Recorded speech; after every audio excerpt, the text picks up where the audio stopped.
ఎల్లయ్య గారు. రామ్మోహన్ గారు, ఇక్కడ ఒక అంశం, ఇప్పుడు ఇదే నీటికి సంబంధించి చాలా ప్రెస్టేజియస్గా మొదలుపెట్టినటువంటి కాళేశ్వరం మేడిగడ్డ కొంగటం కానీ ఇదొక రప్చరు, దాని మీద నివేదికలు రావటం, కాగ్ రిపోర్ట్లు, ఇది ఒక గందరగోళం నడుస్తూ ఉంది.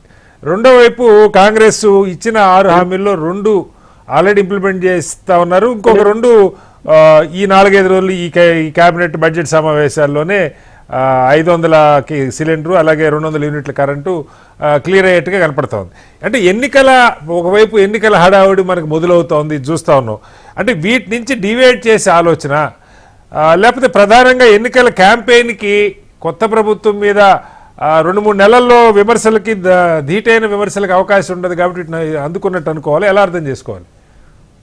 అంటే శ్రీనివాసరావు గారు 2 ప్రశ్నలు ఉన్నాయి. ఒకటేమో హామీల అమల్లో 2 హామీలు కాదు, 2 గ్యారంటీలు కాదు, 6 గ్యారంటీలు, 64 హామీల్లో ఒక గ్యారంటీలో ఉన్న 2 హామీలను ఫుల్ఫిల్ చేశారు. ఒకటేమో 2500 రూపాయలు మన మహిళలకు ఉచిత ప్రయాణం, రెండోది 10 లక్షలు ఆల్రెడీ అంతకుముందే జీవో వచ్చింది, దీన్ని 15 లక్షలకు పెంచుతారేమో. సోనియా గాంధీ గారిని కలిసినప్పుడు నిన్న రేవంత్ రెడ్డి గారు అదే అన్నారు, 15 లక్షలకు పెంచుతున్నాము, ఇది రాజీవ్ ఆరోగ్యశ్రీ అని చెప్పి. ఈ 2 ఇక మిగతా 2 హామీల్లో విద్యుత్ పథకం వేరే 200 యూనిట్లు, కానీ ఈ హామీలు లేనివి చాలా ఉన్నాయి. ఉదాహరణకు 2 లక్షల రుణమాఫీ అనుకోండి, తొందరపడొద్దు అంటున్నారు. కేసీఆర్ గారు కరెక్ట్ అన్నారు, 6 నెలలు ఓపిక పడదామన్నారు. కేటీఆర్ గారు ఇతర మిత్రులు దాని ఓపిక పట్టలేక చేసింది, కానీ పల్లా రాజేశ్వర గారు కానీ, కడియం శ్రీహరి గారు కానీ, ఈ ప్రభుత్వం దిగిపోతుంది, కేసీఆర్ గారు ముఖ్యమంత్రి, ఇది అనవసరం. కేసీఆర్ గారు మాట మీద నిలబడదామంటున్నాను. కేసీఆర్ గారు మాట మీద నిలబడాలి మన బీఆర్ఎస్ వాళ్ళు. ఏమని 6 నెలలు ఆగుదాం, అది హనీమూన్ పీరియడ్, ఒప్పుకుందామని. 100 రోజులు అన్నారు. నిజంగా చెప్పాలంటే 9వ తేదీ నాడు 2 లక్షల రుణమాఫీ చేస్తామన్నారు వాళ్ళు. 9వ తారీఖు యాక్చువల్ గా సోనియా గాంధీ జన్మదినం, ఆ రోజు ప్రమాణ స్వీకారం అనుకున్నారు, 2 రోజులు ముందే అయింది. ఈ 2 లక్షల రుణమాఫీ చాలా పెద్ద గుదిబండి అవుతుంది రేపు. నేనేమంటున్నాను, సబర్ కాపాలి మీటర్ అయితే బీఆర్ఎస్ వాళ్ళు కొంచెం ఓపిక పడితే వాళ్ళు తేలుతారు కదా, అటు ఇటు తేలిపోద్ది కదా అంటున్నాను. ఒకటి. రెండోది ఏంటంటే, ఇప్పుడు కేఆర్ఎంబీని కొంచెం దీని సాంకేతికంగా 2 విషయాలు చెప్తాను నేను. కేఆర్ఎంబి కేవలము నీరడి పాత్ర వహిస్తుంది. మనకు తెలంగాణలో నీరడి అని ఒక పోస్ట్ ఉంటుండే, మనకు మస్కూరు బైలయ్య గారు కూడా బాగా తెలుసు. ఏంటంటే మనకు 5-6 మస్కూరు లేకపోతే కావలికారు అనే వాళ్ళు వీళ్ళందరితో చెరువు నీరడి ఉండేవాడు. నీరడి ఏం చేస్తుందంటే, పైబందీ చేస్తే ఏ పొలాలకు నీళ్లు విడవాలి, ఏ పొలాలకి విడవద్దు, మొదటి పొలాలక కొస పొలాలక కాలు ఎప్పుడు విడవాలి, ఆ పనే కేఆర్ఎంబి చేస్తుంది. మరి ఎందుకు దాని మీద ఇంత లొల్లి చేస్తున్నారు? సమస్య అది కదా నా ప్రశ్న. అది రామ్మోహన్ రావు గారు రాజకీయాల కోసం సార్ ఏమంటారు, ప్రజలకు అది అర్థమైతే చాలు, ఇది కాదు అంశం అని. అసలు తెలంగాణకు ఒక్కటే కాదు, ఇద్దరికి ఇప్పుడు పిట్టపోరు పిల్లి తెచ్చిందంటే కేంద్ర ప్రభుత్వానికి ఆ సంస్థకి అప్పచెప్తే వాళ్ళు రేపు ఏమైనా చేస్తారు. మన గద్దెని ఎక్కనియరు, అటుపక్కలు ఇటుపక్కలు ఇద్దరిని ఎక్కనియరు కదా, కష్టం కదా. మన కరెంటు మనం చేసుకోనియరు, అటు వాళ్ళకు అటు నీళ్లు విడిచిపెడదాం అనుకుంటే అటు విడవనియరు. ఆంధ్రప్రదేశ్ కూడా నష్టమే, దీనికి ఒక్క తెలంగాణకే కాదు. మరి ఎట్లా మీరు పరిష్కారం ఎట్లా? ఇప్పుడు ఈ ప్రాజెక్టు 2 రాష్ట్రాల మధ్య ఉన్నటువంటి ప్రాజెక్టు ఎవరో ఒకళ్ళు హ్యాండిల్ చేయాలి కదా. ఇప్పుడు వాళ్ళు చేయరు, ఇద్దరు ఎపెక్స్ బాడీ వేశారు. స్పష్టంగా విభజన చట్టంలో చదివితే మనకు కృష్ణా రివర్ బోర్డు ఏదైతుందో మన కేఆర్ఎంబి ఉందో అది ఆంధ్రప్రదేశ్ లో పెట్టమన్నారు, గోదావరిది తెలంగాణలో పెట్టమన్నారు. ఈ 2 ఇక్కడే నడుస్తున్నాయి, హైదరాబాద్ నడుస్తున్నాయి. విభజన జరిగే 10 ఏళ్ల తర్వాత కూడా కొన్ని విభజన కన్నా ముందు కూడా జరిగిన దుర్మార్గాలు ఇప్పుడు కూడా జరుగుతున్నాయి. నేను ప్రజలను పార్టీలు నిందిస్తలేను. దానికి కారణం ఏంటంటే అధికారులు కూడా ఏం చేసుకుంటారు, హైదరాబాద్ వీలుగా ఉంటుందని చేసుకుంటున్నారు. ఒక మాట చెప్తాను, విశాఖపట్నంలో ఉండాల్సిన సునామీ హెచ్చరిక కేంద్రం ఎక్కడుంది? హైదరాబాద్.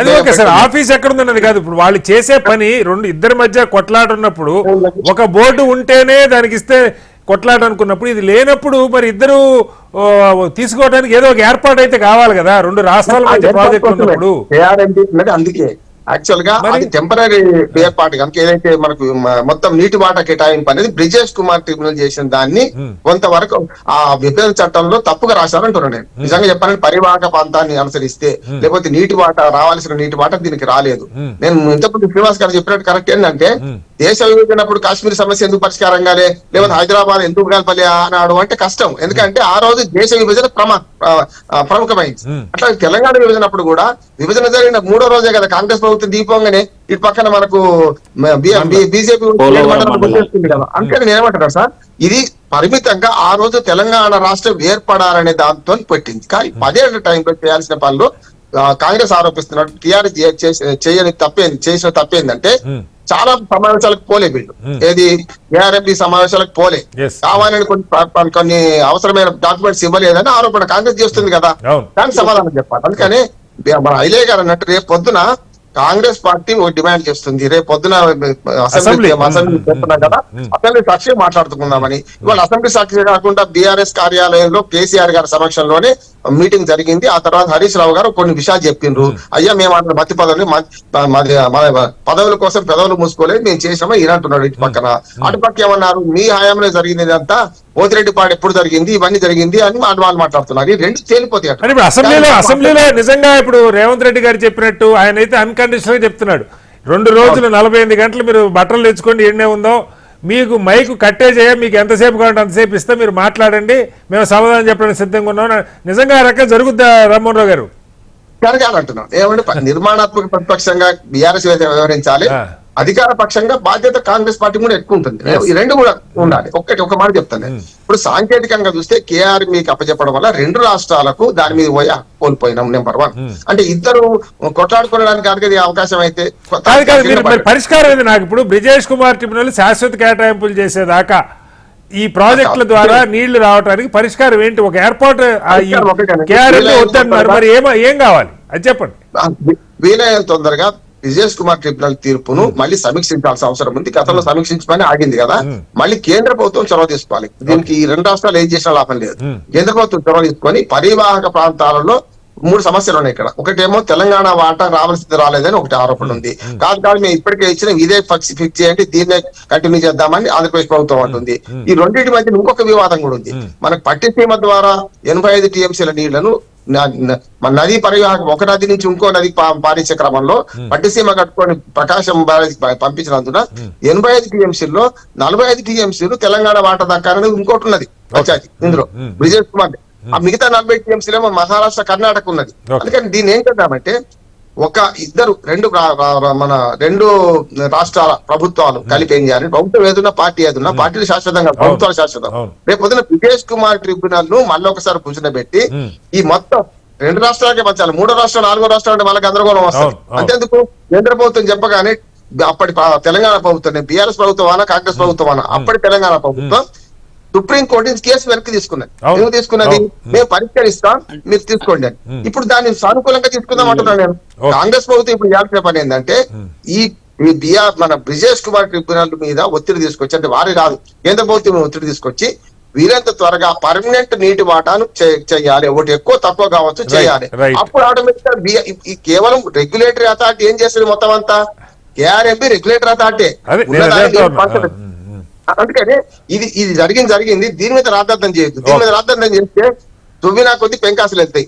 పోతిరెడ్డి పాలు పొక్కను 11 నుంచి 44 ఎందుకు పెంచినాం అని ఒకటి వస్తుంది కదా. రాయలసీమ లిఫ్ట్ కి ఎట్లా వాళ్ళు టెండర్లు వేసుకునేదాకా ఎందుకు పోవాలా మీటింగ్, ఇవన్నీ చాలా పాయింట్లు వస్తా ఉన్నాయి. నేను అక్కడికి ఇప్పుడు నేను 4-5 ప్రాజెక్టుల గురించి మాట్లాడుతున్నా అంటే స్పష్టంగా అక్కడికి పోయే మాట్లాడుతున్నా. అవతల కాలువలు ఈ 44 టీఎంసీలు కాదు, ఇంకా ఎక్కువ టీఎంసీలు తీసుకుపోవడానికి కాలువ పెద్దగా దూరుతున్నారని ఆరోపణ ఉంది. వీళ్ళందరూ చూసి వచ్చారు, గొడవ పెట్టింది కదా. ఇప్పుడు నది అవతల దేశాలు కావు కదా, అందరం పోయి చూడొచ్చు కదా, చూస్తున్నాం కదా. అందుకనే పర్మనెంట్ సొల్యూషన్ చేయడానికి 2 రాజకీయ పార్టీలు, అటు బీజేపీ ఉన్నది, ఇటు మీద 2 ఉన్నాయి. 2 జాతీయ పార్టీ, ఒక ప్రాంతీయ పార్టీ. తెలంగాణ కాదు, ప్రజలు ఎక్కడైనా ప్రజలు, ఆంధ్రప్రదేశ్ అనే తెలంగాణ, తెలుగు రాష్ట్రాల హక్కులను కాపాడాలి. మీరు ఒకవేళ ఇట్లా కాకుంటే కావేరీ జలాల వివాదం ఇప్పటికీ కర్ణాటక తమిళనాడు మధ్య తనుకుంటున్నారు కదా, కొట్టుకుంటున్నారు కదా. అట్లా నర్మదా జలాల వివాదం అట్లా ఉంది కదా. ఏ రోజైనా మోడీ గారు నేను పార్లమెంట్ లో మంచి మాట మాట్లాడాను, రేపు పొద్దున అన్ని కూడా మేము పరిష్కరిస్తాం, కొత్త సంగతి చూస్తాం, 1000 ఏళ్ల ముందు ప్రతిపాదన చేస్తున్నాం అన్నాడు కదా. బదులు ఈ నీటి వాటర్ తెలిసే ప్రయత్నం చేయమని దేశం మొత్తం. రైట్ సార్, రైట్ రామ్మోహన్ గారు.